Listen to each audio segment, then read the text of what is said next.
Então, Marcelo Freixo, Luiz Eduardo, Julita Lengruber, Inácio Cano. Julita Lengruber, está faltando uma cadeira. Está faltando uma cadeira. Julita Lengruber e Inácio Cano foram meus consultores do projeto. Luiz Eduardo foi uma referência para mim durante toda a pesquisa, com todos os seus escritos e textos. Marcelo Freixo foi uma das primeiras pessoas que eu consultei, que me apontou os caminhos, e ele está aqui também porque, como deputado no qual eu votei, eu gostaria muito de ouvir o que ele tem como deputado a propor sobre essa questão. Então, vamos sentar, gente. Eu vou falar pouco porque o que eu tenho para dizer está aí no filme. A proposta desse filme não foi ter especialistas falando para apoiarem, para reforçarem o que eu acho. A proposta era mais fazer uma reflexão sobre as causas e as soluções para esse problema e responder, enfim, que o filme provoque algumas reflexões sobre por que os crimes da polícia não são investigados, por que as pessoas que são vítimas não recebem nenhum apoio do Estado, o que pode acontecer para isso mudar. Então, eu fiz questão de convidar, aqui na mesa temos os 3 maiores especialistas em segurança pública e violência da polícia. Eu quero que eles falem sobre essas coisas que o filme não fala, que são as causas, as possíveis soluções e tudo isso. Eu queria registrar aqui a presença do Coronel Brum, que é um dos entrevistados do filme. Tá aqui.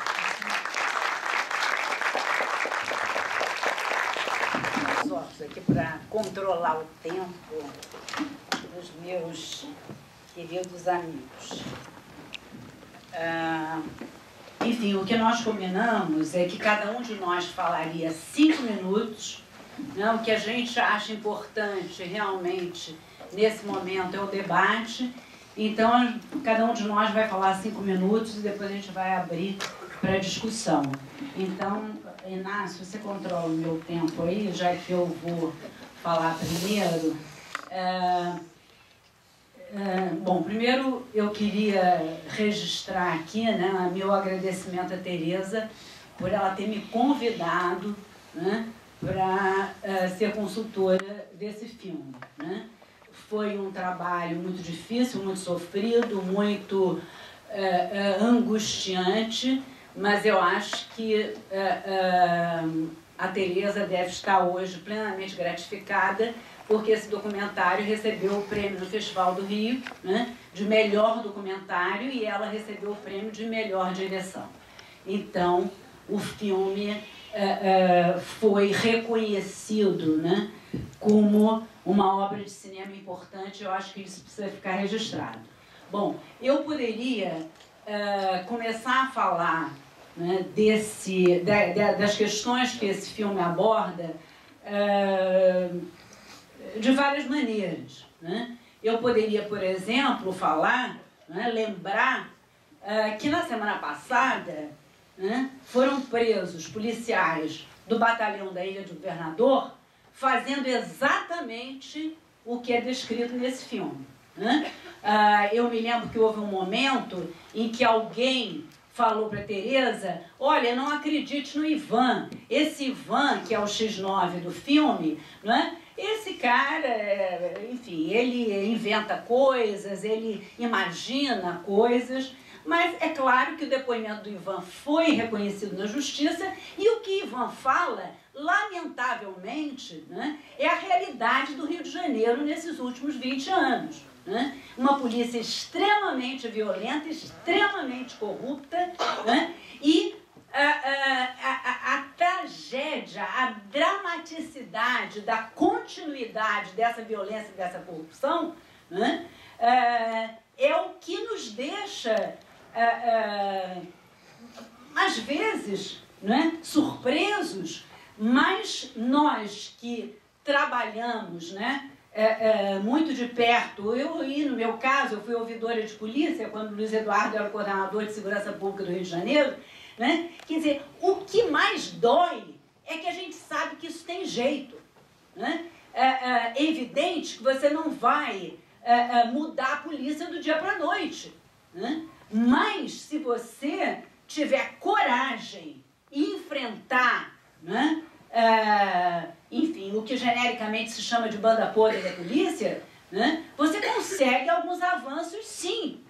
Né? Então isso é indesculpável. Quer dizer, é indesculpável que nesses anos todos essa tragédia se repita com essa dramaticidade. Né? Então eu poderia falar disso. E poderia falar também, né, de que, na verdade, os policiais na ponta são apenas, né, realmente a ponta de uma engrenagem perversa que é manipulada pelo político que está no poder na ocasião. Né? Se vocês se lembrarem, no início do primeiro governo do Sérgio Cabral, né, no primeiro episódio de violência policial, o Sérgio Cabral, porque a polícia tinha matado um menino filho de classe média na Tijuca, né? O Sérgio Cabral foi para os jornais dizendo que os policiais eram os debilóides. Né? No entanto, ele era o que estava estimulando a violência policial desde o início do governo dele. Né? Quer dizer, é lamentável, né, que esse policial na ponta, né, seja, na verdade, parte dessa engrenagem que funciona ao bel prazer dos donos do poder. Né? Mas eu queria, mais do que tudo, eu queria falar do pano de fundo desse filme, quer dizer, e do pano de fundo da violência policial no Rio de Janeiro, o pano de fundo da nossa tragédia de segurança pública, que é a guerra às drogas. Né? Eu, durante mais de 20 anos, trabalhei no sistema penitenciário e trabalhei com, enfim, a polícia e o controle externo da polícia. E eu estou convencida, né, de que o trabalho mais importante a fazer hoje, e é a isso que eu estou me dedicando, ao trabalho de defesa da legalização das drogas. Legalização de todas as drogas, legalização da produção, da distribuição e do consumo de todas as drogas. Enquanto a gente não mudar, enquanto essa legislação continuar assim, quer dizer, a polícia vai continuar matando, nós vamos continuar observando, né, esse quadro dramático, né, e observando a tragédia do Congresso Nacional, que hoje tem uma bancada ainda pior, né? Quer dizer, a bancada que foi eleita ainda consegue ser pior do que a gente já tinha, né? Uma bancada evangélica expressiva, uma bancada com policiais tipo Telhada em São Paulo, né? Então nós caminhamos para um cenário muito difícil. E vamos ter, né, os que acreditam, né, como alguns aplaudiram aqui, que o caminho é a legalização de todas as drogas, da produção, distribuição e consumo. Vamos ter que nos unir, né, alguns poucos, mas a gente vai fazer muito barulho.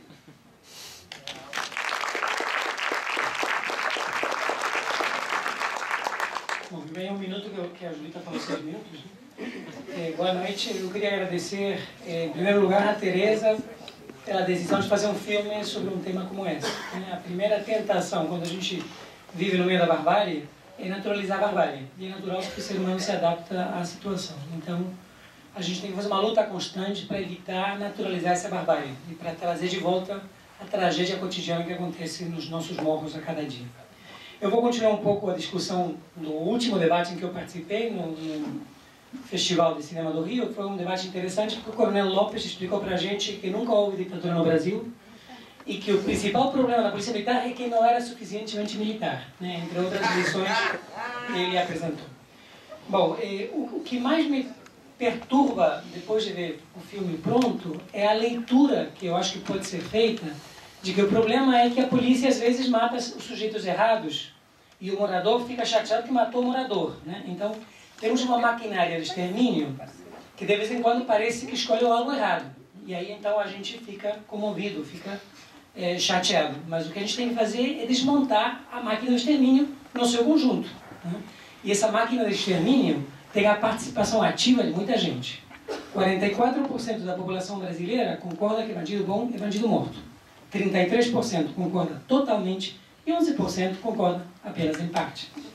Essa máquina do extermínio tem a participação de promotores que não acusam quando há evidências claras de execução sumária, de juízes que arquivam o caso, e eu convido todo mundo a ler a sentença relativa ao caso matemático, foi aquele sujeito crivado de balas do helicóptero, né? Aliás, a gente teve uma reunião com a Polícia Civil, e eu e o piloto fomos os únicos que chegamos a tempo, né, pontuais. E o piloto me disse, essa reunião é por quê? Porque a gente faz muito barulho no helicóptero e as pessoas ficam incomodadas? Que ele nem sequer conseguia imaginar que alguém pudesse criticar o fato deles terem fuzilado um criminoso. Então, eu acho que a gente tem que refletir muito sobre isso, sobre todos os mecanismos que acabam reproduzindo essa máquina de extermínio, inclusive dentro das comunidades onde as pessoas reclamam quando mata trabalhador, ou matou trabalhador. Se matasse bandido, estava tudo certo, né? Eu lembro da Tropa de Elite, que eu contraponto a esse filme aqui, né? Eu me lembro que fiquei muito perturbado que as pessoas riam no meio de Tropa de Elite. Então hoje eu acho que com esse filme elas não vão rir. Mas faz falta mais do que isso. Faz falta que, além de não rir, as pessoas pensem em como desmontar essa máquina de extermínio.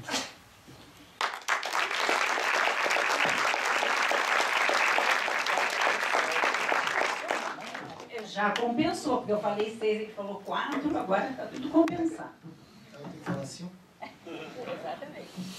Vamos lá. Marca, me avisa quando tiver 4. Tá aqui. Enfim, quando eu sabia que o debate ia ser entre os amigos, eu fiquei tentando pensar o que poderia ser dito, não repetitivo, mas o Inácio acaba de estragar uma boa parte disso. Enfim, é um filme absolutamente impactante, Tereza. Parabéns pela coragem, né? E pela possibilidade da gente fazer esse debate. É curioso porque, enfim, qualquer filme e documentário sobre segurança pública no Rio tem a chance de nunca ser passado, né? Porque o tempo e a nossa polícia nos possibilitam dele ser sempre atual. Se nós formos olhar notícias de uma guerra particular, a única diferença é que o Pimentel agora está na Globo, mas o filme é o mesmo, né? Entre outras coisas que a gente vai vendo que são atuais. Mas, enfim, eu queria só tocar em 2 pontos que o filme não diz, mas que eu acho que ajudam o debate. O primeiro é que eu acho que a sofisticação da barbárie que a gente assistiu tem nome e é milícia, né? A sofisticação dessa lógica que a gente, bárbara, assustadora, inaceitável, que a gente, enfim, se incomodou tanto assistindo, tem nome, né? Essa possibilidade de agir assim, essa possibilidade de decidir quem vive e quem morre, com tamanha frieza, com tamanha naturalidade, tem nome como consequência. É o domínio da vida das pessoas na sua complexidade. O nome disso é uma máfia chamada milícia, que hoje domina uma quantidade maior de territórios do que o próprio tráfico de drogas e tem projetos de poder, né? Então esse é o primeiro ponto de reflexão. O filme não trata das milícias, isso aparece na fala do Paulo Roberto no final, mas acho que é uma reflexão necessária para se vincular entre essa ação policial, essa possibilidade política que a gente tem e a ação das milícias. Por outro lado, alguém que fica fora e que eu queria trazer para o debate, que é o Poder Judiciário, né? Geralmente fora desses debates a gente costuma ver a ponta da barbárie, mas não os arquitetos da barbárie.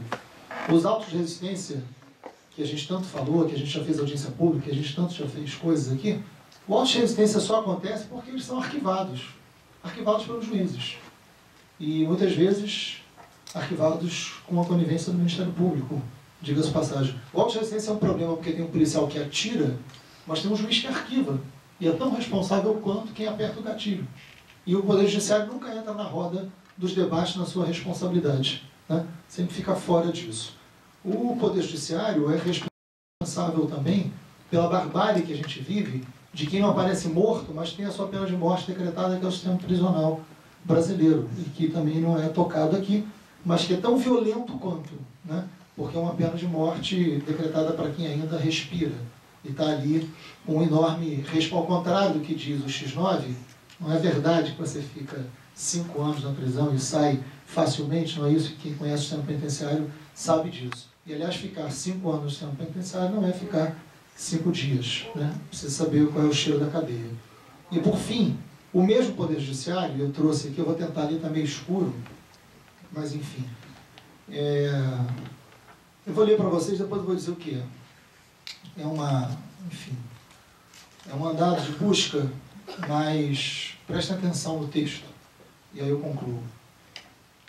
Frisa-se por derradeiro que a medida excepcional está calcada em diversas denúncias semelhantes, provavelmente endereçadas por cidadãos humildes e honestos da comunidade local, que certamente indignados com os desmandos do Elias Maluco, todos sabem quem é, né? E sua gangue, bem como o triste envolvimento da parca parcela de policiais corruptos, eu vou repetir, bem como o triste envolvimento de parca parcela de policiais corruptos com estes elementos espuros, busca o único meio de reagir à impunidade crescente no país, ou seja, denunciar as escuras. Destarte este grito de socorro e justiça promovida pelo povo deve ser atendido com urgência e rigor, não só pelos policiais honestos, mas também e principalmente pelo Poder Judiciário, que, ciente e consciente das dificuldades investigatórias dos incorruptíveis policiais e da fragilidade dos cidadãos que se aventurem em denunciar o lixo genético que lhes amedronta, cala e mata, não pode simplesmente encastelar-se de forma alienada para discutir meras filigranas jurídicas. Essa é uma justificativa para o mandado de busca genérico, ou seja, que poderia entrar em qualquer casa do Complexo Alemão, assinada pelo juiz, eu vou dar um nome, Alexandre Abraão Dias Teixeira. Não é mera coincidência, né? Mas no juiz, no caso matemático. Então, chamou a roda para participar do debate o Poder Judiciário. Muito obrigado.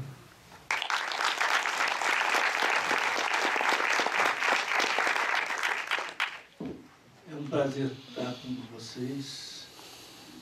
vocês aqui na mesa, vocês na audiência. Um prazer, apesar do objeto, né, da nossa reflexão, da nossa angústia. Em primeiro lugar, parabéns, Tereza. É tão difícil focalizar essa situação dramática, dura, e você foi tão corajosa. Corajosa porque, em geral, isso provoca repugnância, né? É melhor não olhar nos olhos a barbárie, e eu acho tão importante fazer isso, porque nós estamos, como o Marcelo dizia, naturalizando, o Inácio antes dele, naturalizando a barbárie. Isso se tornou parte da paisagem, e por isso nós não temos sido capazes de transformar essa realidade. Em primeiro lugar, me parece que essa é uma das grandes questões da sociedade brasileira, porque a pessoa mais pobre, morando na periferia, na favela, não conhece os ministros do Estado. O Estado mais tangível, a sua face mais visível, mais próxima, é do policial uniformizado. Portanto, o comportamento da polícia acaba realizando essa mediação. E são as instituições públicas, instituições políticas e jurídicas que estão sendo corroídas diariamente por esse tipo de iniquidade. Nós tivemos de 2003 a 2013 10.067 mortes provocadas por ações policiais no estado do Rio de Janeiro. Esses números nos colocam nessa posição vergonhosa de campeões mundiais da brutalidade policial letal. Eu acho que a grande pergunta é o que a gente pode fazer em relação a isso, se a gente não foi capaz até hoje de transformar essa realidade, embora a conheça. Eu acho que um ponto relevante é mencionar aquela intervenção do Brizola, quando ele diz que a ditadura acabou nos legando essa chaga, né, essa marca, essa cultura corporativa bárbara, formando essa máquina de morte. O problema é que é pior do que isso. A ditadura qualificou essa máquina, mas não a constituiu, não a inventou. Essa máquina existe desde sua criação. Ela foi cúmplice do escravagismo, da escravidão. Essa polícia foi braço, de fato, armado das formas mais atrozes de opressão durante todo o século XIX, ao longo do século XX. Se a ditadura a tivesse inventado, nós poderíamos dar um salto tríplice nessa rede, redemocratizante, requalificando essas instituições, passando a limpo essa nossa área e reinventando a segurança pública numa perspectiva democrática e cidadã. Tudo seria mais fácil, porque nós estaríamos nos reencontrando com o nosso caminho histórico. Mas o nosso caminho histórico é a barbárie. A ditadura foi mais um ingrediente muito relevante, evidentemente, ampliando a faixa das vítimas, né? À medida que nós, os militantes resistentes, passamos a integrar o foco, o alvo da violência do Estado. Mais uma vez, fim da ditadura, de volta à democracia, nós temos tido a continuidade histórica retomada, negros e pobres sendo o alvo da brutalidade policial. Portanto, é mais grave. Nós reconstruímos a democracia formal, institucional, etc., mas não fomos capazes, de fato, de estendê-la aos negros e pobres. E eu acho que isso lida não só com a questão das drogas, eu estou em pleno acordo, há tantas décadas luto pela legalização, mas eu não suponho que apenas, nem certamente o lido, que essa eventual conquista, que um dia certamente virá, eu tenho esperança, que isso resulte em resultados concretos. Eu acho que nós temos a autorização da sociedade para a brutalidade, a cumplicidade do judiciário, do Ministério Público, com as exceções que merecem a nossa saudação, nosso respeito, a nossa admiração, em especial a juíza Patrícia, saudosa Patrícia, por sua luta. Ela se tornou para nós uma referência, sempre foi uma referência inspiradora. Ela hoje é o nome da resistência à barbárie. Mas o judiciário, como instituição, como o Marcelo mostrou, está enredado nesse círculo, nesse espiral de violência, como o Ministério Público com as suas exceções. E a sociedade autorizando, o meio político, evidentemente, reproduzindo essa dinâmica. O racismo estrutural da sociedade brasileira é parte constitutiva desse problema. Bom, se o quadro é assim tão grave, complexo, multissetorial, multidimensional, e constitui para nós uma espécie de grande constelação de desafios, parece que nós não seremos capazes de dar um passo adiante. Mas eu acho que, evidentemente, como dizia a Julita, nós somos sim capazes, desde que saibamos dissociar as partes e tratar os fronts distintos, as dinâmicas diferentes, com os, digamos, com as políticas públicas ou as intervenções mais adequadas. O pior seria confundir as especificidades, tomá-las como um todo impenetrável, indevassável, impermeável à nossa ação. Aí nós não daríamos um passo e seríamos derrotados, claro, pelo ceticismo, pelo niilismo e pela impotência. Então, como dar esse passo? Entendendo cada problema e lutando em cada front para enfrentá-lo. E há um front para o qual eu peço a atenção de vocês, são as polícias. Que modelos de polícia nós queremos?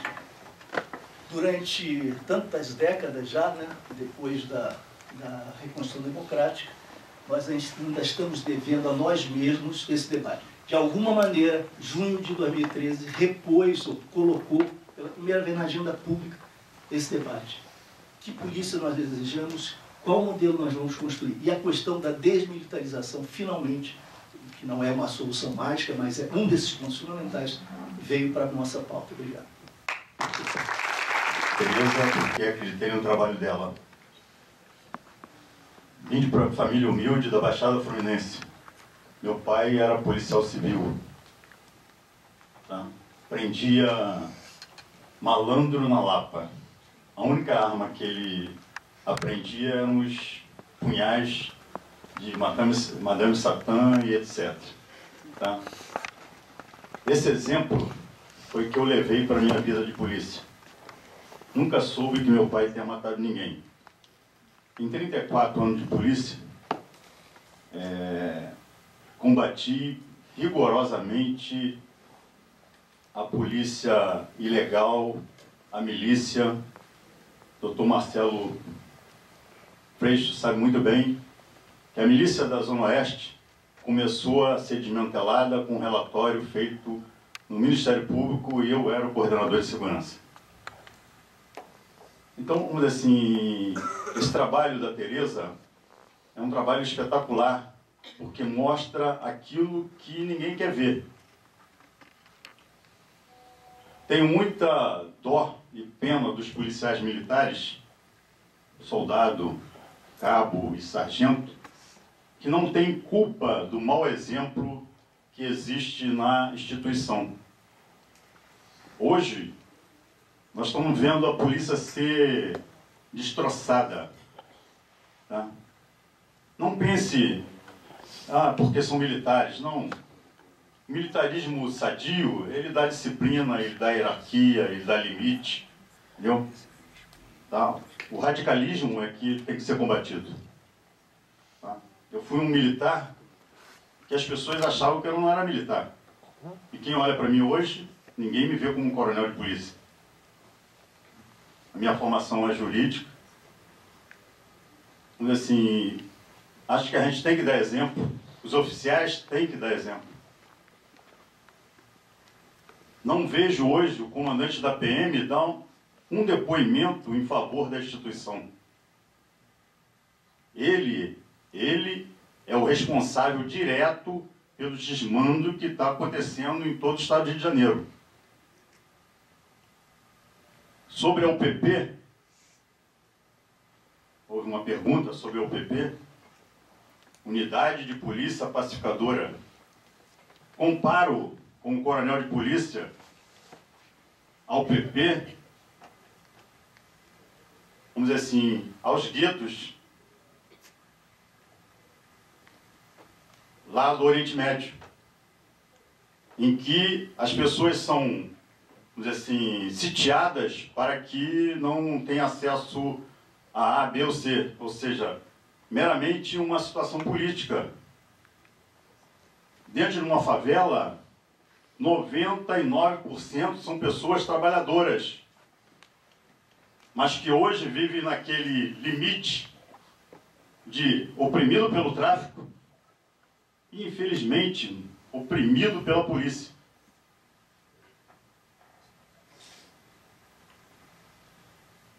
Uma cidade como a Rocinha não pode ser sitiada com polícia. Ela tem que ser sitiada com ações sociais, só ações sociais.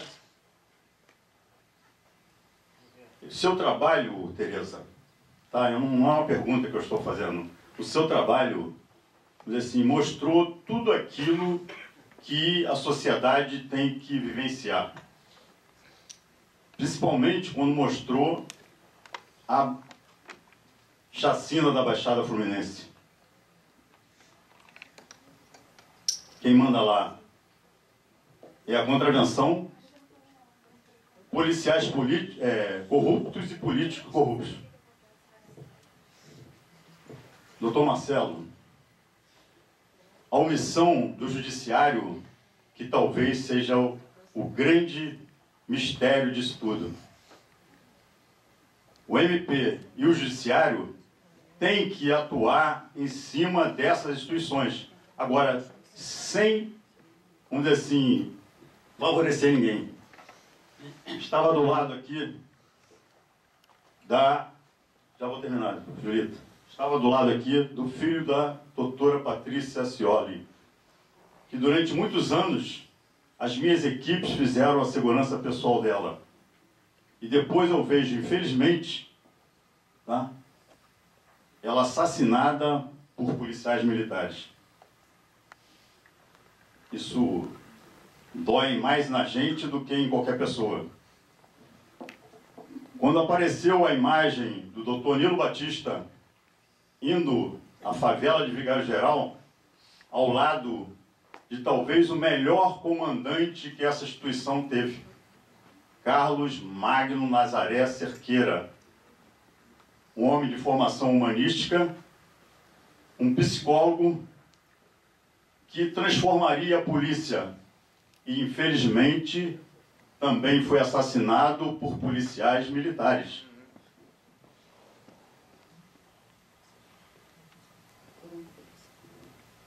Hoje, eu sou um oficial da reserva, cuido da minha família e agradeço a Deus não ter tido o mesmo fim da doutora Patrícia.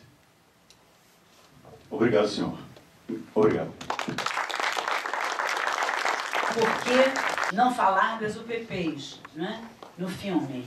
E se você, ao longo do filme, se você chegou à conclusão de qual é a proporção, né, de policiais que estão, enfim, do lado da banda Pô.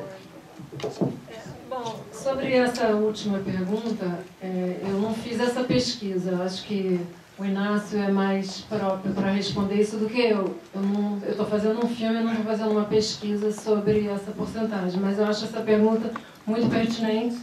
Eu acho que, não sei dizer qual é a porcentagem exatamente, mas eu não acredito que... É uma porcentagem, não acredito que seja toda, a gente não pode generalizar isso. Não, eu não perguntei qual era a porcentagem, eu perguntei qual foi a impressão que você ficou depois de fazer esse trabalho. Não, a impressão que eu tenho é tudo que eu li, que não é a maioria, é uma banda, como você chama, uma banda, pode é uma porcentagem. É uma porcentagem, como o próprio Ivan diz, né? Que ele falava, no batalhão tem 600, era aquele grupo, né? 60 pessoas era o grupo que trabalhava nos cavalos corredores, eram 60. E quando eles tinham ações que precisavam de mais gente, eles convocavam essa maior número de policiais para entrarem no bando. O que a gente tem visto hoje, né, nessas notícias atuais da semana passada e da outra, a gente está vendo que não é a polícia inteira, que é um número grande, é um grupo de policiais que se unem e fazem a corrupção. Então, eu não sei se o Inácio sabe responder melhor isso do que eu, mas a minha sensação, quer dizer, a minha certeza é que não é a polícia toda, assim como tem o Coronel Brum aí, que nunca se corrompeu, tem outros que eu entrevistei que não se corromperam, tem outros, como o próprio Ivan conta, que participaram dessa coisa toda. Hã? A outra, por que eu não abordei a UPP? Por que eu não abordei a milícia também? Primeiro porque o documentário ele tem que ter um foco. Eu não tenho como abordar todo o assunto que gera, senão eu ia fazer uma série, não ia fazer um documentário. A questão do documentário de 90 minutos, que inicialmente ia ser de 85 no máximo, 80 minutos. Acabou sendo 90 porque o tema foi se ampliando. A discussão de ter ou não a UPP, ela foi muito discutida, eu e os meus 2 consultores, durante muito tempo. É uma questão complexa falar da UPP. Eu acho que se a gente aprofundasse na UPP, eu acho que seria um filme outro. Assim como a questão da milícia é uma outra questão que ela deve ser tratada, mas não cabia aqui, porque a UPP ela envolve vários... para falar de UPP, você tem que falar das coisas boas e das coisas ruins que estão acontecendo. Eu não cabia aqui a gente falar, é uma pena. Eu gostaria de ter tratado, mas a gente teve que optar por não falar. Senão ela ia ficar tratada superficialmente, eu não queria que fosse assim. Assim como a milícia também é um tema para um outro filme. E é uma pena que não pode ser falado, até porque falar da milícia é muito perigoso. Eu tentei encontrar pessoas que falassem da milícia e ninguém quer falar da milícia. O medo é enorme, ninguém quer falar. Até encontrar esses personagens daqui já foi muito difícil. Tinha dias que eu tinha assim, 5 personagens querendo falar, no dia seguinte eu não tinha nenhum. Até a gente conseguir pessoas que tivessem a coragem de falar do que aconteceu com elas, foi realmente um trabalho muito grande, muito difícil. Então, é uma pena, não dá para fazer uma série, era o orçamento que eu tinha, era para fazer um documentário, e essa questão ficou... No final, a última favela que está no filme é o Jacaré, onde tem o PP e onde está acontecendo aquilo que vocês viram na última cena. Então, infelizmente, não deu para aprofundar da maneira que... Para não aprofundar e tratar da maneira que merece, a gente preferiu não falar da UPP no filme.